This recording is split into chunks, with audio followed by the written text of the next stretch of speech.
I was going to allude to the fact that I recently was married, so thank you very much for your congratulations. This is what we call working together in harmony, okay? All clapping together. Now I'm going to tell you a little story, and I'm telling it against myself as much as anything, because I've only been married just over a week, and I've already discovered that I'm not perfect, which has come as a great shock to me. It's Armageddon, the last battle on Earth, and everyone on Earth dies and waits outside the gate for judgment. So God comes and says, I want the men to make 2 lines. One line is for the men who dominated their women on Earth, and the other line is for the men who were dominated by their women. So you get the picture. Also, I want all the women to go with St. Peter. With that said and done, the next time God looks, the women are gone, and there are 2 lines. The line of men who were dominated by their women is thousands of miles long, and in the line of men who dominated their women, there is only one man. God gets angry and he says, you men should be ashamed of yourselves.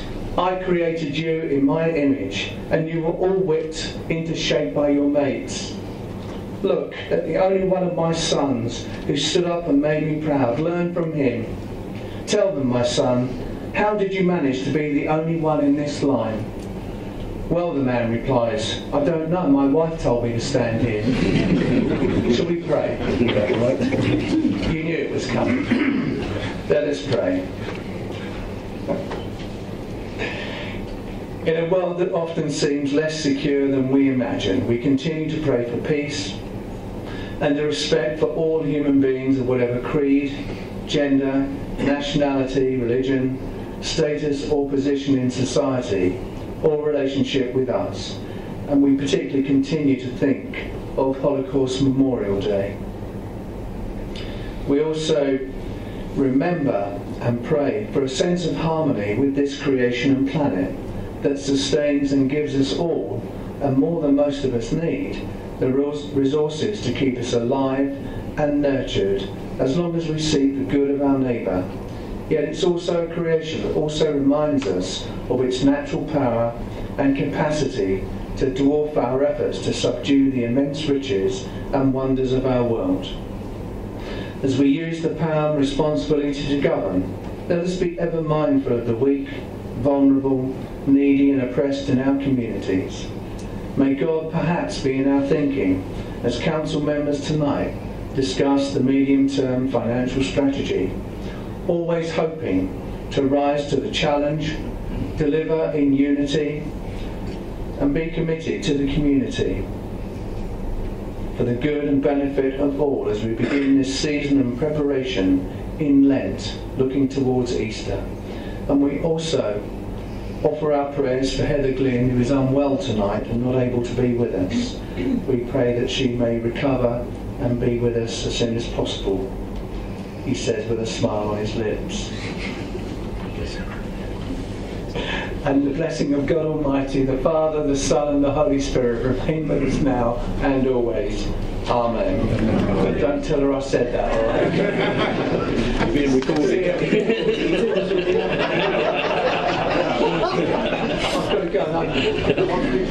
Played on the internet later. He's seen this in the other. He's ex-army, so I'm sure it'll be all right. Well, thank you. Members, if you'd like to say something.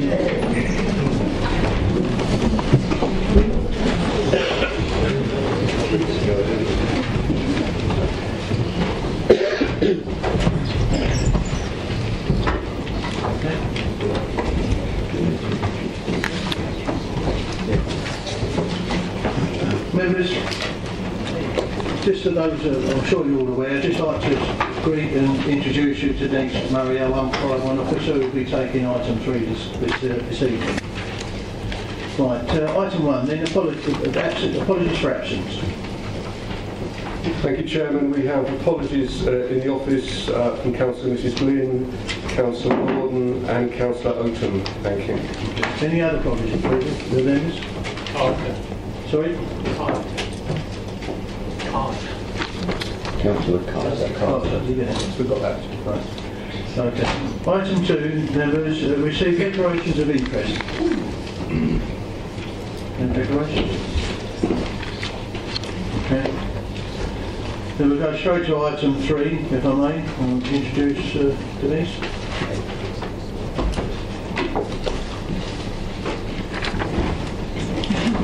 Hi all. Can I first of all start by just giving an apology first of all to all of you.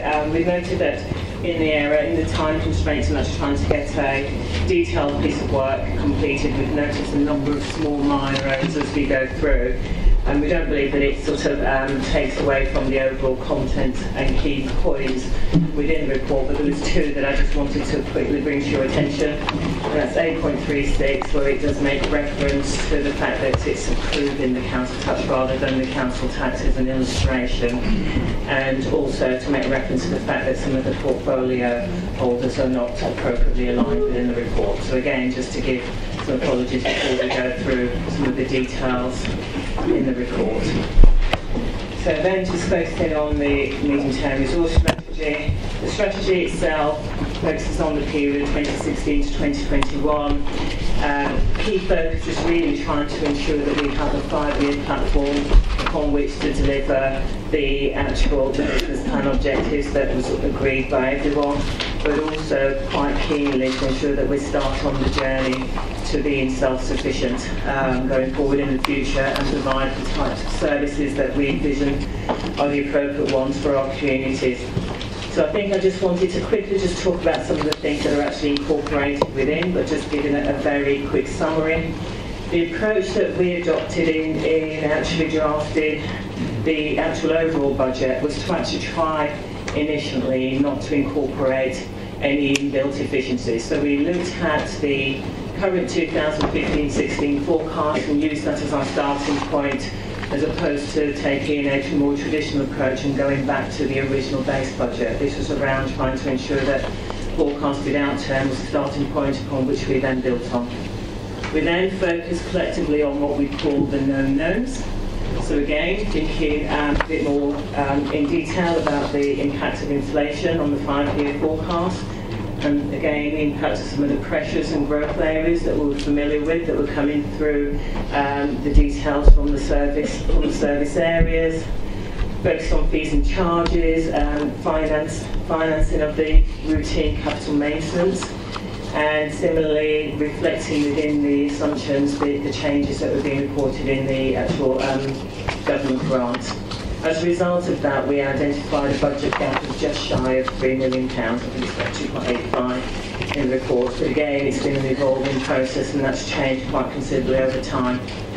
I think the thing that I wanted to just be clear that I allude to is the fact that there are all of the known unknowns and the unknown unknowns. And for us, it's really just trying to think about the fact that the budget at the moment still carries with it a number of risks.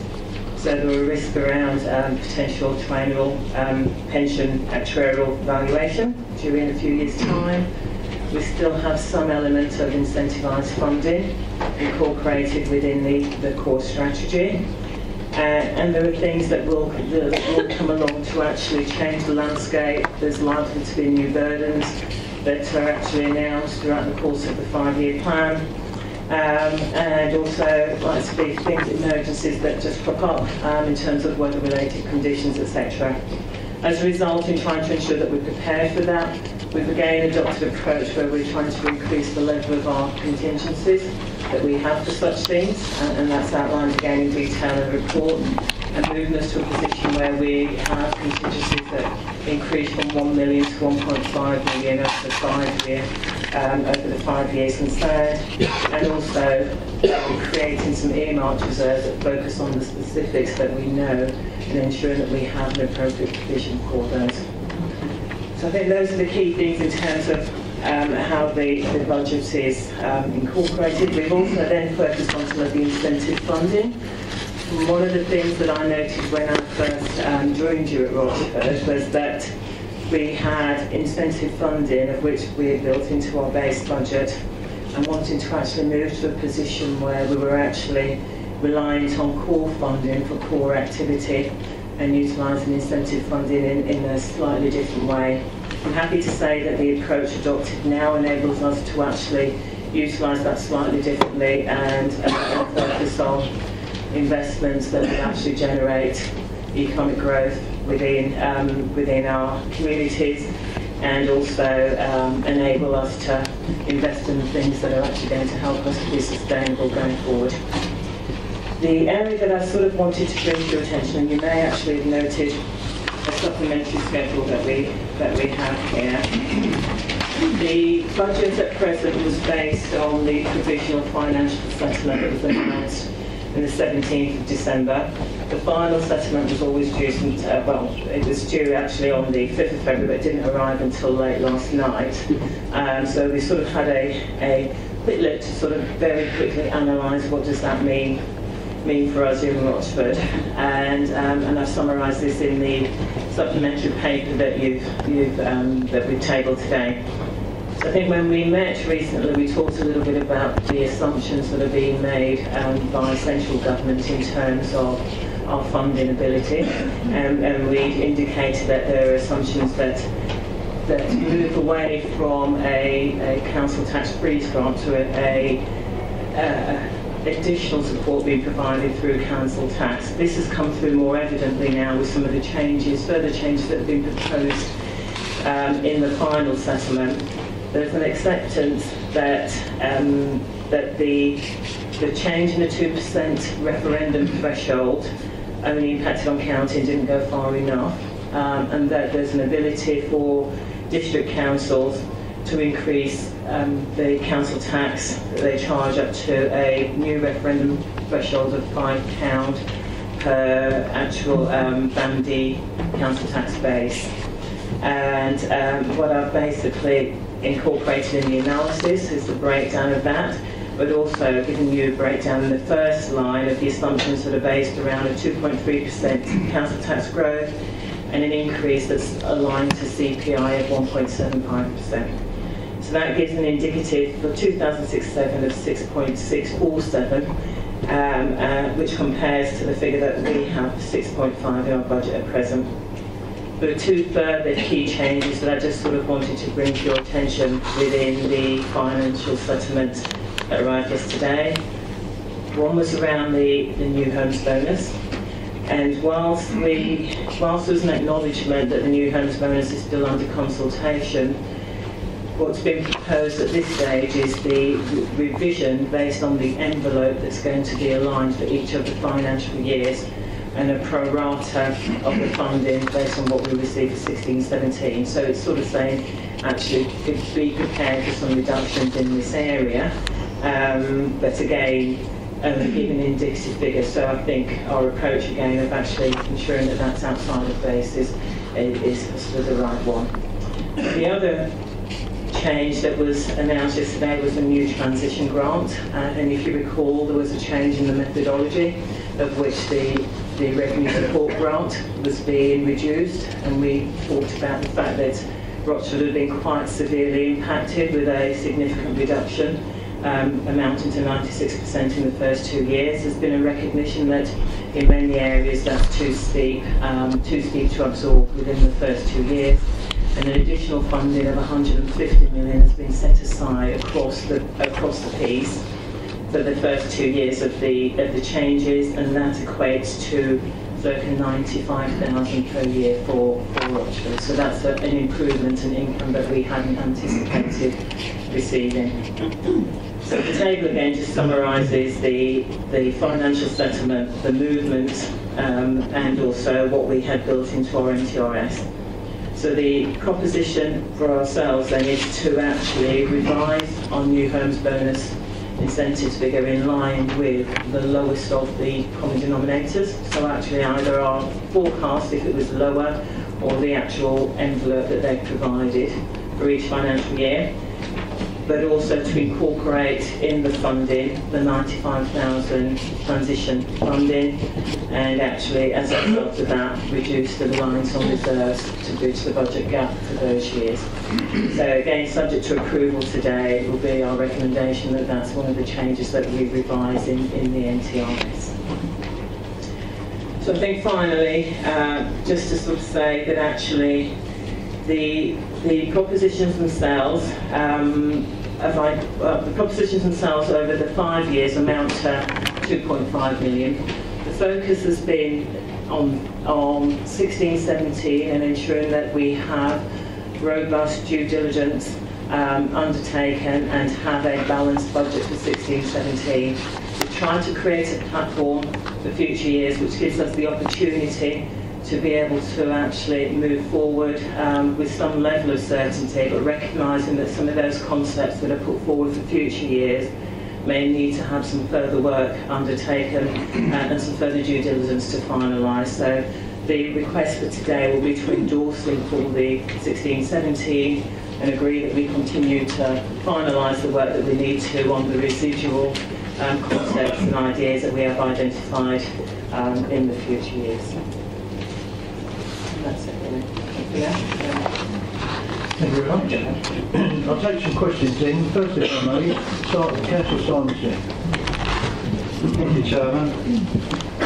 Before I get started, could I just direct members to page 3.117 and a change, something I'd like to move. The figures on page 3.117 are with regard to car parking charges. And the charges are increased on the basis of a change in the night time rate, moving the time from 7 till 9 p.m.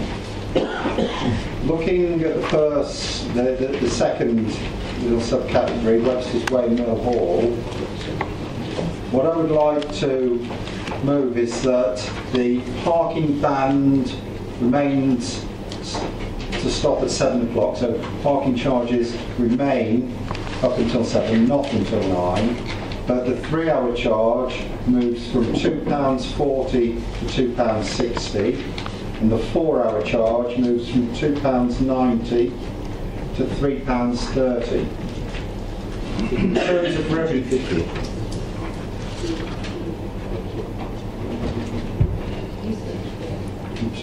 from 240 to 260, from 290 to 330.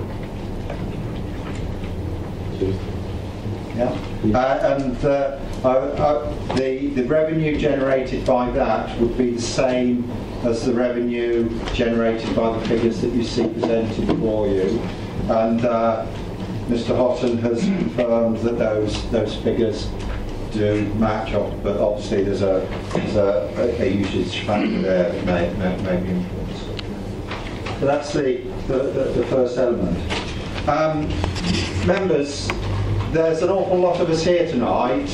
There's a lot of us here tonight because we know that this is the key part of the council year. It's where the crucial decision is made about balancing our revenue and our expenditure. And the important thing is the word balancing. We must ensure that we do that. It's been a difficult way forward, and it's a challenging process that we've gone through. There are some very big changes that we've been faced, and as Denise Murray so cleverly put it, there's a lot of variables that we know, and there's some variables that we don't know, and there's knowns that we know and knowns that we don't know. It's a difficult time to be dealing with council finances, but we've gone through a very open process, and no member has been excluded from this process. We have got presented to us tonight a way forward with a series of recommendations starting on page 3.29, and as you have seen, one of those ways forward does include a rise in the council tax, but a rise it is, because we're not afraid to make the difficult decisions to allow us to go forward with the services that we need to provide for our residents. We're not extravagant in this. We're not looking to build up our reserves to anything that is unreasonable. In fact, we are keeping very much within the SITFA guidance for our reserves. It's a large document, and I'm sure there will be plenty of debate about it tonight, so I shall leave the floor open for that to take place. Members, is there Members, is there a seconder for the proposition put by Councillor Black? That's the amendment, I'll second. Yes, for the amendment put forward. I'm waving my arms here. Oh, I did see. Oh, he's giving straight up. Well, I'll second. okay. Right.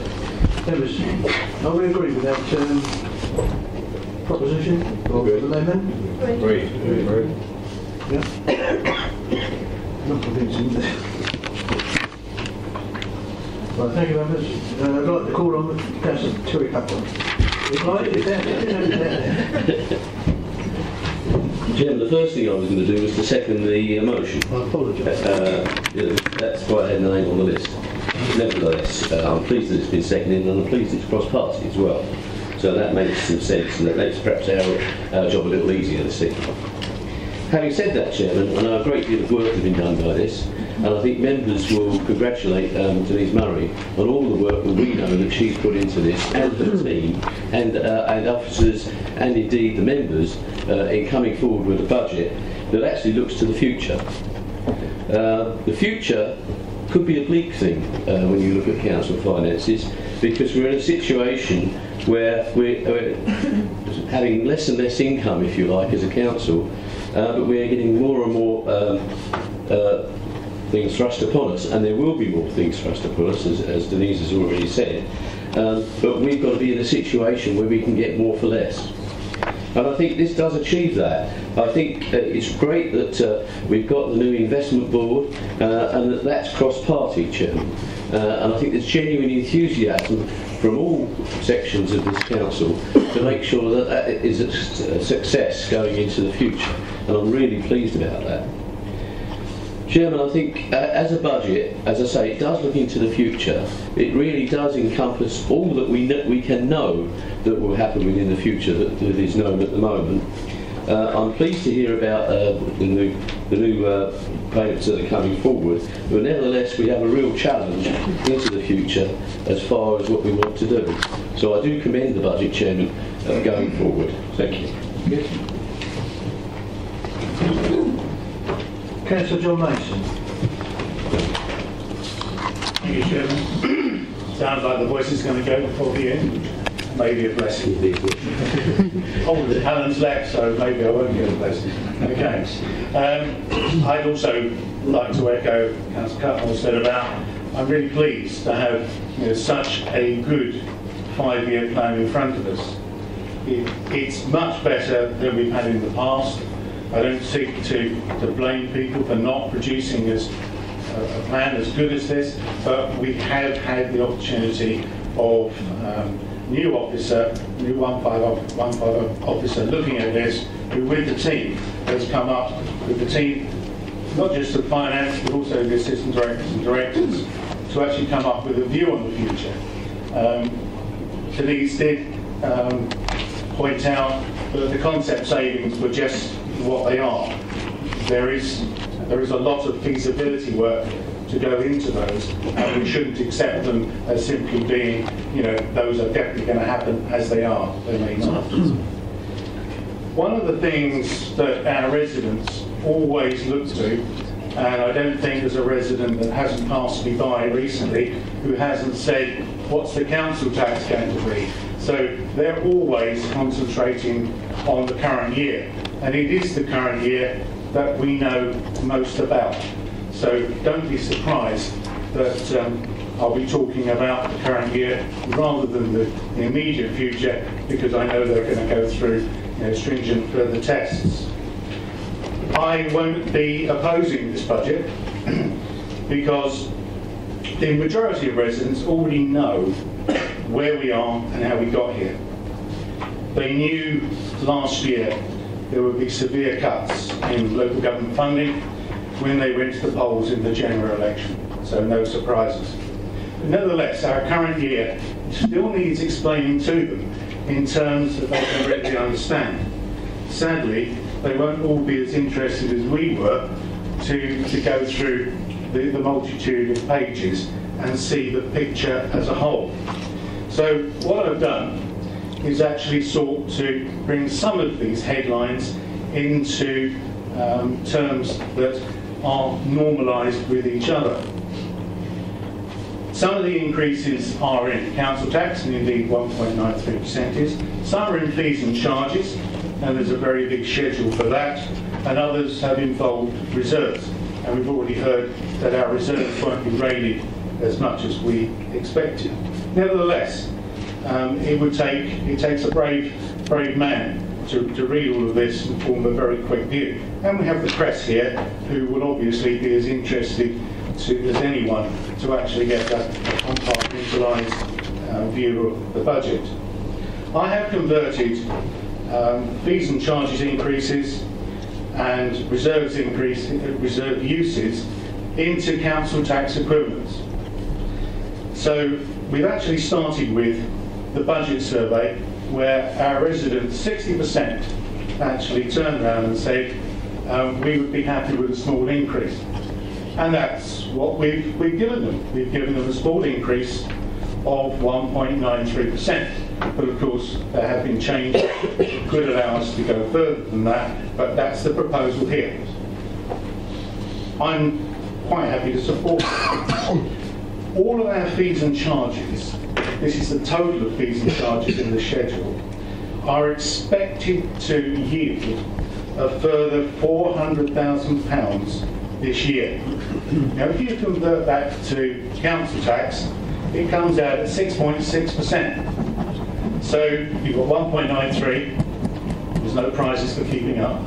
You've got the 6.6. In that 6.6% council tax, as I call it, or £400,000, there are car parking charges. Those car parking charges in themselves represent a 2.4% council tax. So it's significant, and particularly significant on top of the other increases we put through 2 years ago. We've taken only £50,000 from our reserve, because the government very kindly levelled that transition in our favour. And that in itself is nearly 1% council tax in itself. So to cushion the effects of the government cuts, we have provided £50,000, which is around 0.85%, nearly 1% council tax. One of the things I hugely regret about this settlement is our comparison and our position against other local councils. I was very disappointed to find that Oxford has done much worse than our neighbouring authorities. And sadly, the reason for it seems to be that because we've gone ahead with our core strategy, with diligence, and built the houses, that we're now penalised because we were able to generate more council tax, so therefore our settlement has been further curtailed. More particularly though, they haven't even given up their green belt, but they've got more cash. That is regrettable. I'm not happy with that at all. Interestingly, if you add up these numbers, 1.93, 6.6, 0.85, then if I'm right, and somebody checked it for me, then we get to something like 9.38%. So when we're presenting our budget, our current budget, our 2016-17 budget, we need to tell our residents that it's not just 1.93%, which may make them feel very comfortable, but it's actually 9.38%, bearing in mind that a number of increases have taken place outside of the council tax figure itself, but in fees and charges and use of reserves. I am going to leave it to residents to judge whether they're happy with that. And I hope the people in the press will report it accordingly so that they know transparently what has actually happened. Chairman, I'm not going to oppose this budget. We are where we are, and we've got here because of continued application of austerity measures. There are many other views on austerity and political views on that, but nevertheless that's where we are, and as a council we have to respond to it. Otherwise we couldn't continue to provide our services as they currently are and provide a platform for the future. To that extent, I agree with the budget and the 5-year forecast. Thank you, Chairman. Councillor Chris Blake. Thank you, Mr. Chairman.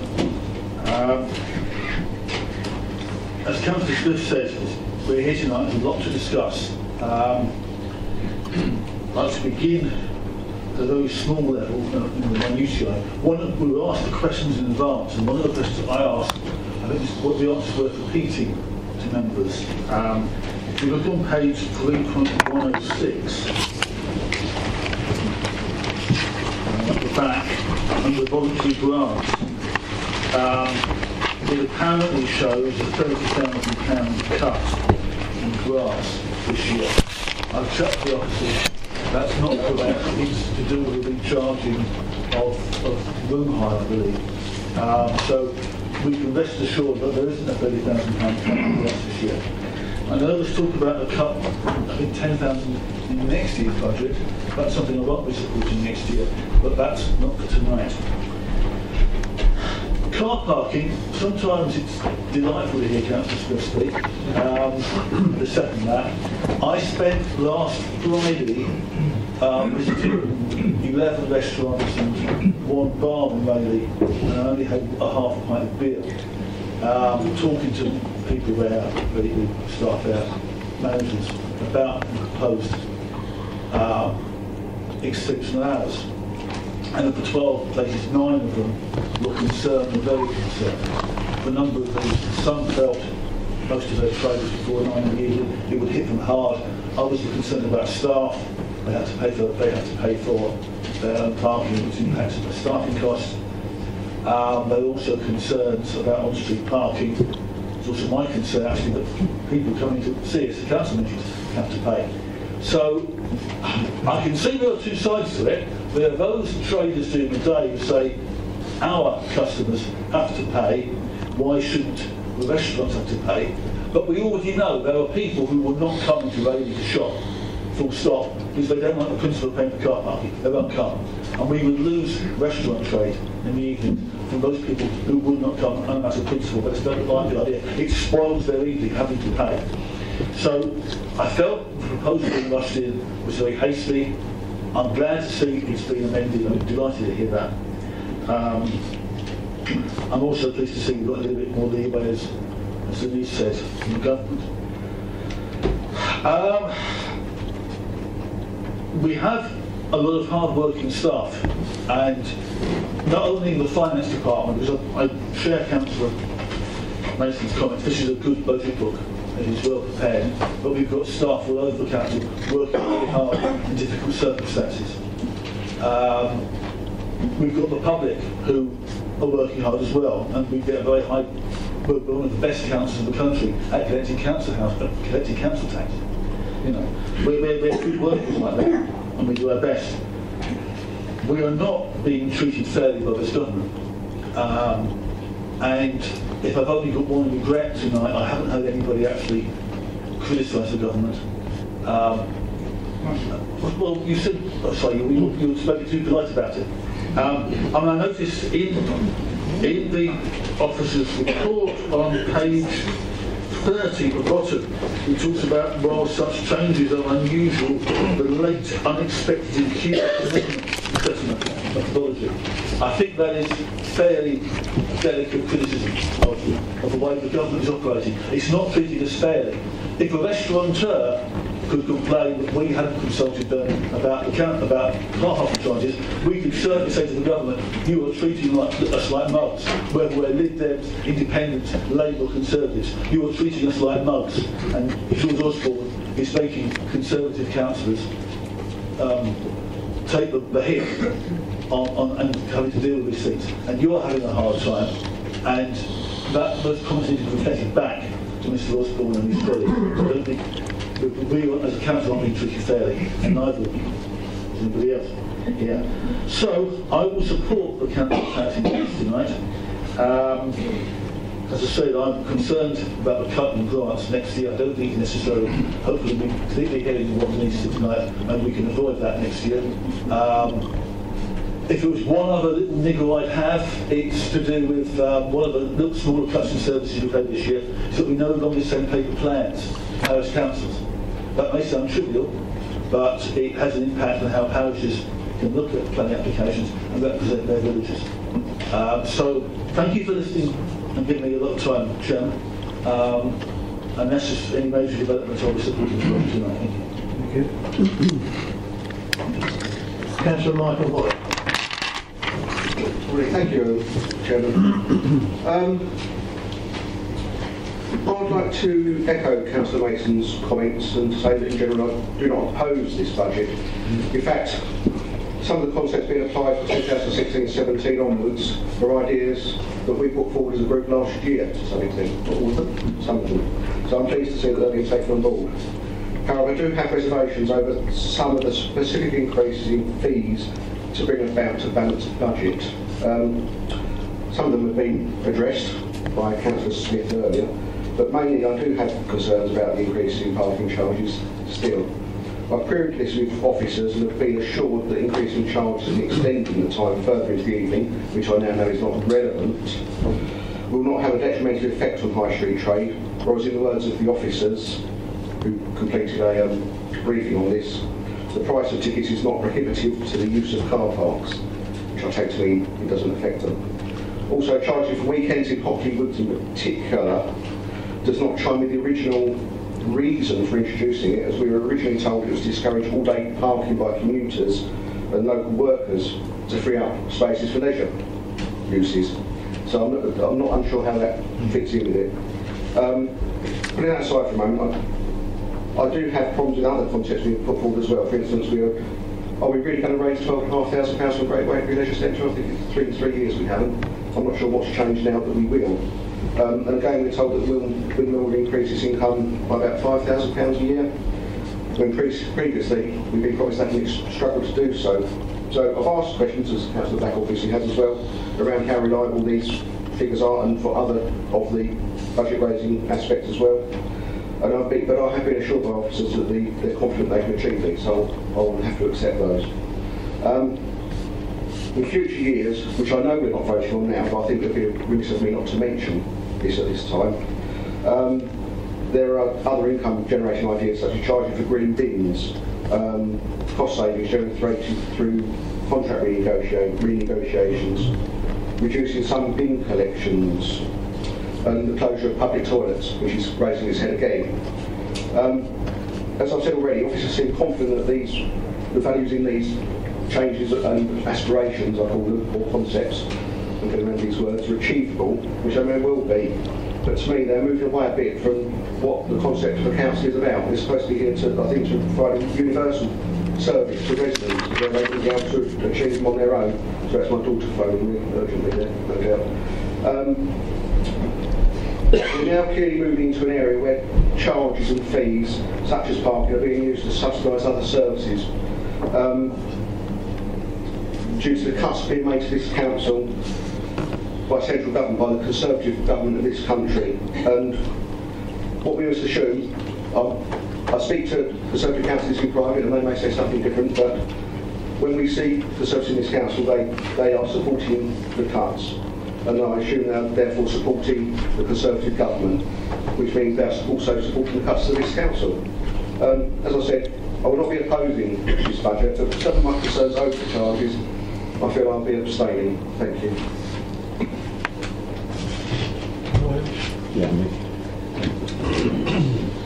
Councillor Keith Hudson.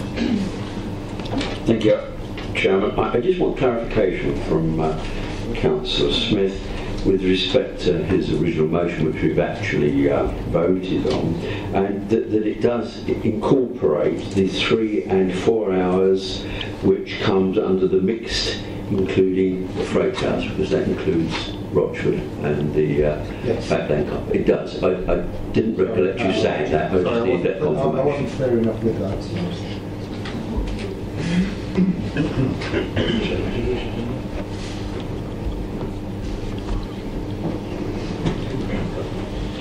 Right, members, if that's all the questions, we'll go on to item 17.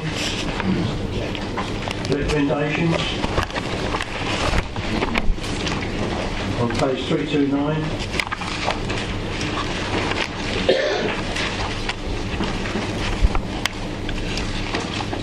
just to put to you to remind you that as per the list, that item 7 on that list will be a recorded vote.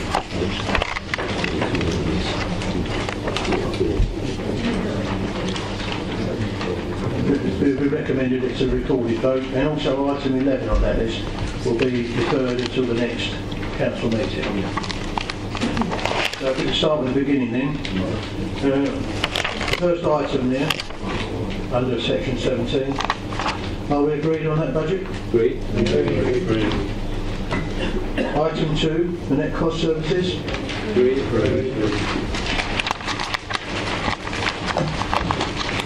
Item 3, the capital programme. Agreed. Item 4, the section 151 officer. Agreed. Item 5, that's just to be noted. Item 6 noted. Item 7. Agreed. Well, that's recorded. Mrs. Worthington. Recorded.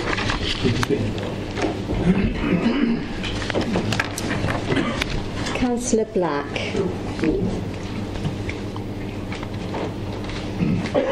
Councillor Burton. Excuse me. Councillor Mrs. Butcher. Councillor Cutmore. 4. Councillor Dray. 4. Councillor Gibson. 4. Councillor Griffin. 4. Councillor Mrs. Hale. Councillor Hayter. 4. Councillor Hazelwood. 4. Councillor Hookway. 4. Councillor Mrs. Hoy.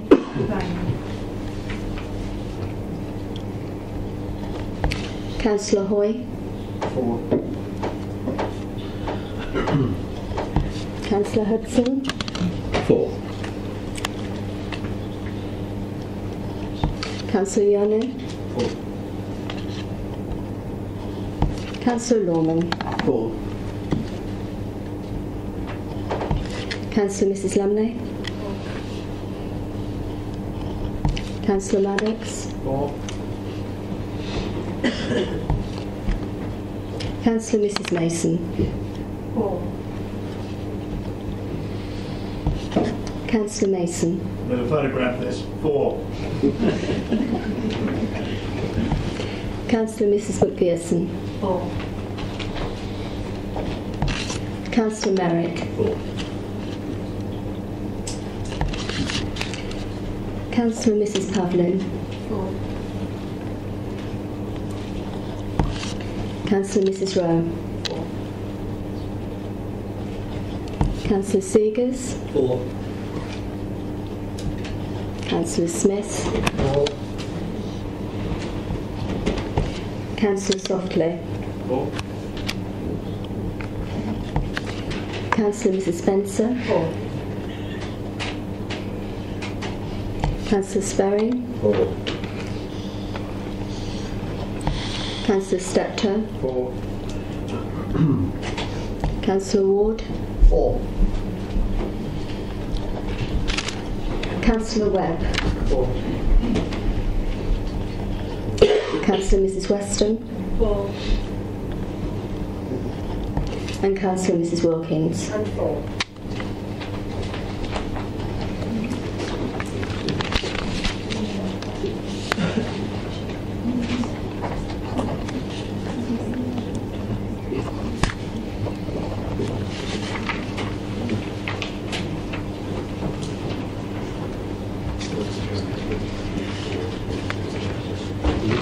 Yes, members, that's carried as 33-4 and 1 abstention. Last question, please, Chairman. I apologise, Councillor. I do apologise, Chairman, but I didn't catch Councillor Ionu's name. Is it? Can you put it up? It works. Okay. I'm getting this from my head. Thank you. Thank you. Sorry, Councillor. Thank you. Then we're moving on, members. Item 8, Just to remember that there was a proposition made in this item by Councillor Smith and included in this item. So are we agreed? Agreed. Would the Chairman please record my vote as being against? Okay, thank you. Item 9, the general balance. Item 10. Item 11 is referred to the next council meeting. Item 12. Item 13 is for noting. Item 14 for noting. Item 15 for noting. That concludes the business for this evening. Then members, I close the meeting just after 15:15. Ladies and gentlemen, please abstain.